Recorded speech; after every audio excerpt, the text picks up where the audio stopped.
Pemirsa, dengan kemajuan teknologi, saat ini Anda bisa mengetahui segala informasi, ya, termasuk informasi soal kesehatan tubuh Anda. Dengan bermodalkan internet dan gadget, Anda bisa bertanya langsung ke dokter dan juga meminta resep. Bahkan yang terbaru, Anda bisa mencari tahu secara mandiri kemungkinan-kemungkinan yang terjadi pada tubuh Anda. Informasi selengkapnya akan kita bahas pada episode Start kali ini.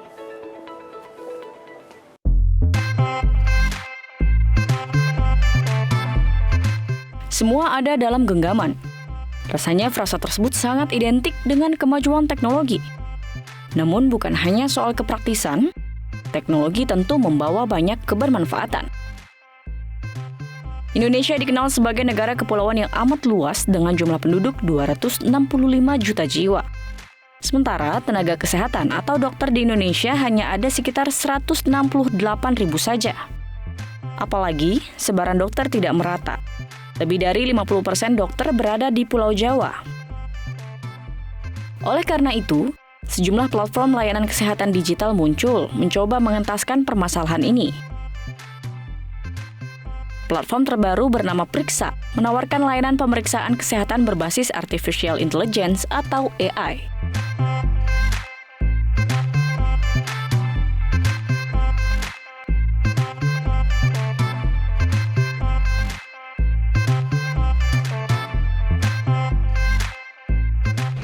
Nah, pemirsa, sangat menarik sekali bahwa saat ini manusia bisa langsung mengidentifikasi penyakitnya hanya dengan menginput sejumlah data di sebuah platform digital.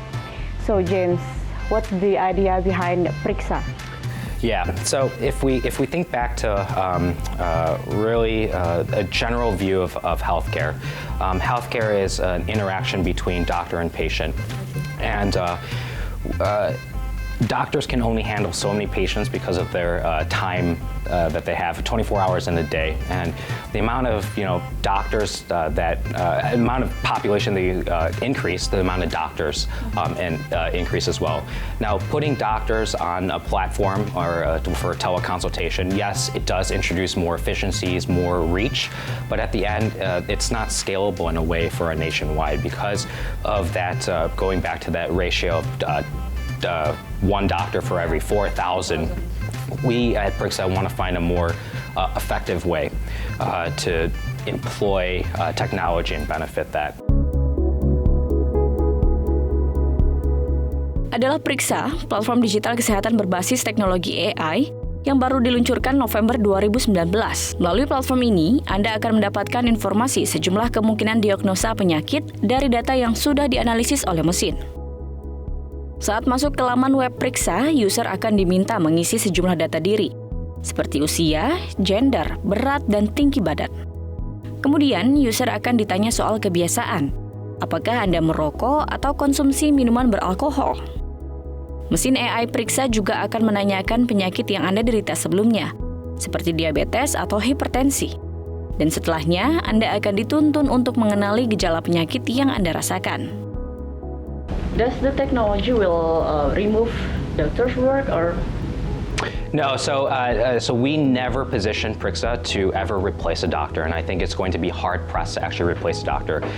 Just that connection that you have with a doctor in an offline setting can never be replaced. It's much like whenever you speak to your loved one, your child, in person versus on phone over video call or even just chatting. The empathy is a sensation that you can't replace over technology, and so Priksa, I know it seems counterintuitive that we actually try to take that setting and digitalize it and put it in AI, but the thought process behind it is, for us, we want to actually reach out more to more people and use that AI to actually empower a better decision for that user.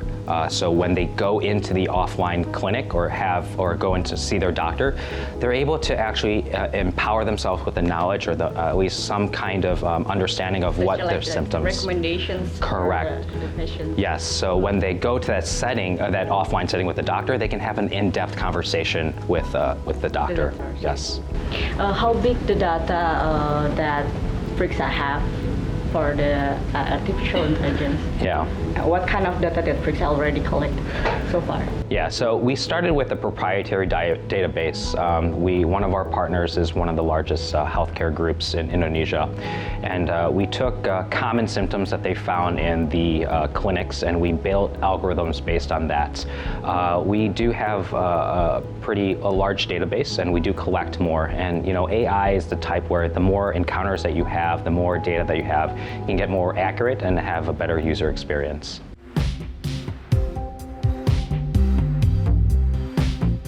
Sebagai pemain baru di bidang health tech, Prixa mengklaim sekitar 2.000 user telah mengakses sistem pemeriksaan kesehatan dengan teknologi AI ini.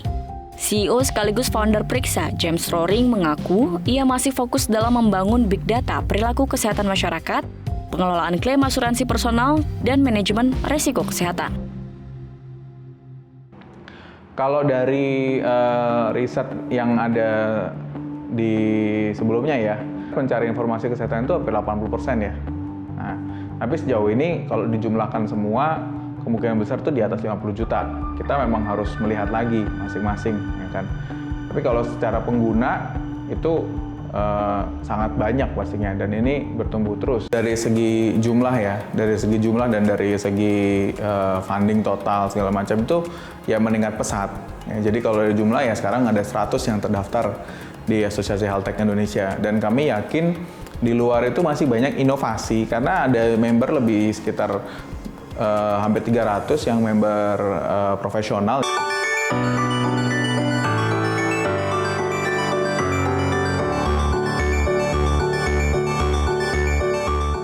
Asosiasi Health Tech Indonesia menyebut dari keseluruhan perusahaan health tech yang ada, hanya 10% startup yang berhasil menerima pendanaan tahap awal seri A. Sementara 15% startup mendapat pendanaan early seed, dan 75% lainnya masih bootstrapping.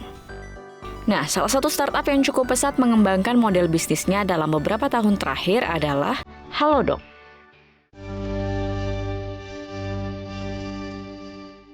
Pemirsa, saat ini saya sudah bersama dengan founder sekaligus juga CEO sekarang, Jonathan Sudarta, CEO dari Halodoc.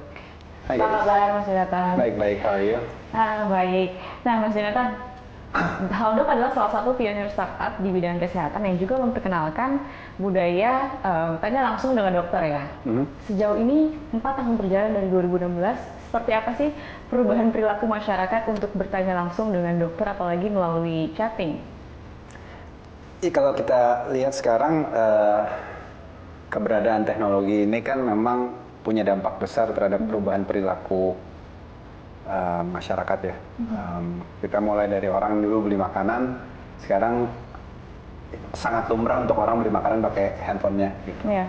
Sama juga dengan dulu orang mungkin kalau kurang sehat banyak nanyanya sama temennya atau mungkin sama tantenya atau sama orang tua. Sekarang mereka ya dengan keberadaan aplikasi seperti kami ini, mereka bisa tanya langsung dengan dokter beneran gitu kan.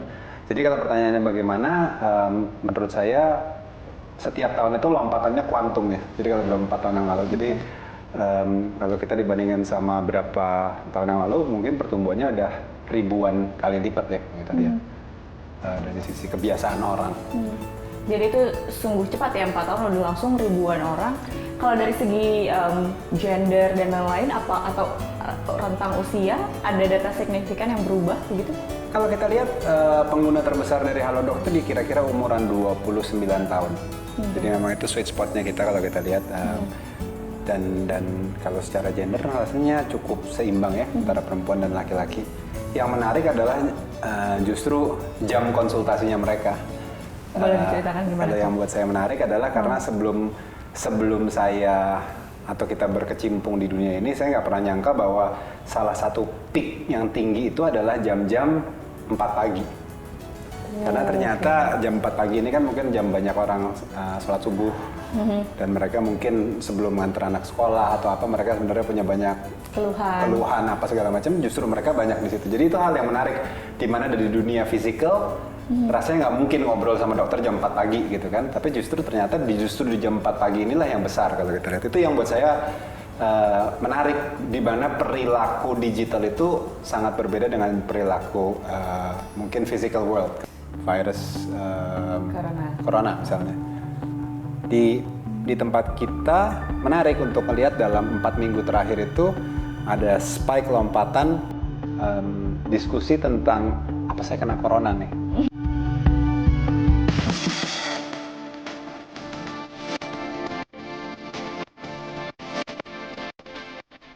Setiap tahun Halodoc terus berusaha mengekspansi bisnisnya dengan hadir di berbagai daerah di Indonesia. Saat ini, Halodoc telah memiliki lebih dari 22.000 dokter mitra, 1.300 apotek mitra, dan 400 rumah sakit mitra. Layanan yang diberikan pun 24 jam penuh. Halodoc mengklaim saat ini jumlah pengguna aktif mencapai 11 juta setiap bulannya. Angka ini didominasi pengguna dengan rentang usia 21 hingga 30 tahun. Berarti kan Halodoc ini memiliki data-data dari perilaku kesehatannya masyarakat Indonesia dari 11 juta user tadi. Seperti apa data-data yang dimiliki oleh dari masyarakat ini? Jumlah penyakit terbanyaknya atau data-data yang lainnya? Ada hal-hal yang menarik mungkin di dunia telemedicine atau dunia aplikasi kesehatan ini. Yang pertama, mungkin kalau kita bicara yang lagi heboh nih belakangan tentang virus corona misalnya. Di tempat kita menarik untuk melihat dalam 4 minggu terakhir itu ada spike lompatan diskusi tentang apa saya kena corona nih atau kita ini ya tentunya Ketakutan tersendiri ya. Tapi yang menarik di sini adalah kita bisa melihat secara precise dari seluruh area di Indonesia sebenarnya ketakutan ini besarnya di mana, dan ketakutan ini kalau kita hubungkan dengan simptom-simptom penyakitnya mereka kan. Kalau kita bicara, tentu kita nggak bisa lihat satu persatu, tapi kita bisa lihat data agregatnya. Kalau kita lihat, ternyata di Jakarta itu banyak orang yang tanya, banyak orang yang concern dibandingkan dengan mereka yang mungkin di Maluku. Nah, jadi hal-hal seperti ini yang menurut saya menarik, di mana kita bisa mempelajari landscape kesehatan di Indonesia dalam real time situation gitu kalau kita lihat. Nah, itu tadi menarik, landscape real time situationnya kesehatan di masyarakat. Itu data-data itu apakah ada bentuk kerjasama antara Halodoc dengan pemerintah untuk pengolahan data ini? Ya, kebetulan beberapa waktu yang lalu kita ada tanda tangan MOU dengan Badan POM, di mana kita memang secara terbuka, manakala diperlukan untuk Badan POM untuk mengevaluasi segala macam bentuk transaksi ataupun apa yang ada di tempat kami ataupun input-input yang kami bisa berikan, itu kami terbuka. Kami juga dekat dengan tentu dengan BPJS Kesehatan dan juga dengan Kementerian Kesehatan. Jadi kalau kita lihat sebagai perusahaan aplikasi kesehatan yang memang karya anak bangsa, tentu kita sangat terbuka untuk memberikan input atau masukan dari hal-hal yang kami punya untuk kepentingan bangsa Indonesia. Ya, di era 4.0, Big Data menjadi begitu penting dalam mengembangkan industri dan mendorong pertumbuhan bisnis. Untuk startup layanan kesehatan digital, data perilaku dan kondisi kesehatan pengguna diolah agar memahami obat-obat apa saja yang perlu disediakan dan didistribusikan secara tepat ke wilayah yang membutuhkan. Baik, apa lagi yang akan dikembangkan oleh Halodoc ke depannya mungkin? Kalau Halodoc sebenarnya fokus utama kita adalah mensimplifikasi akses kesehatan. Mempertemukan seorang pengguna dengan atau bisa memberikan kemudahan untuk mereka bisa konsultasi dengan dokter secara online, itu adalah salah satu servisnya kita, bukan satu-satunya servis kita. Karena kalau kita lihat kan kita juga sekarang banyak aktivitas yang kita lakukan untuk memudahkan pengguna itu bertransaksi di rumah sakit dengan layanan Halodoc. Jadi salah satu yang kita berikan adalah kita benar-benar mau memudahkan atau menghilangkan pain dari pengguna ketika menggunakan layanan rumah sakit. 3 pain terbesar di rumah sakit itu kan adalah tunggu dokter, tunggu bayar, tunggu obat. Jadi yang sekarang kami bangun ini adalah satu ekosistem kesehatan di mana kita memudahkan seorang pengguna, pasien dalam hal ini, untuk bisa mendapat semua kemudahan layanan kesehatan. Saat ini ada beberapa jenis usaha rintisan dalam industri kesehatan teknologi. Di antaranya teleconsultation, marketplace, on-demand healthcare, information system, media and community, e-learning, artificial intelligence atau AI, dan Internet of Things atau IoT. Kemunculan usaha rintisan yang menawarkan layanan kesehatan digital ini diharapkan mampu meningkatkan kualitas hidup masyarakat Indonesia. Meskipun demikian, saat ini Indonesia masih belum memiliki regulasi atau payung hukum yang cukup mendukung pengembangan ekosistem health tech, terutama dalam hal perlindungan bagi konsumen. Ada beberapa yang memang kita juga sudah diskusi dengan Kementerian Kesehatan, dengan Kementerian Kominfo, yang jelas itu tentang rekam medis elektronik itu perlu segera ada, dan bagaimana data exchange-nya. Kemudian yang sudah mengajak diskusi juga itu dari Dirjen Pelayanan Kesehatan, ya kan? Karena hendak membantu bagaimana supaya pelayanan kesehatan yang ada itu bisa menggunakan digitalisasi kesehatan untuk membantu meningkatkan kualitas pelayanan, seperti itu. Nah, bagaimana caranya? Nah, regulasinya kan selama ini baru ada hanya yang terkait dengan fisik fasilitas kesehatan, ya, pelayanan kesehatan yang orang benar-benar bisa ketemu. Bagaimana dengan telekonsultasi? Bagaimana dengan layanan home care, home visit, ya kan? Banyak hal-hal yang memang perlu diadakan regulasinya untuk tadi menunjang pertama patient safety, yang kedua adalah security-nya dan privacy. Hingga saat ini memang masih banyak permasalahan layanan kesehatan masyarakat di Indonesia. Namun carut-marut ini bukan berarti tidak ada harapan. Ada banyak jalan, ada banyak solusi, tentu dibantu dengan teknologi. Tinggal kemauan semua pihak untuk mau sama-sama berkolaborasi. Saya Gadis Bianca, kita berjumpa di episode Start berikutnya.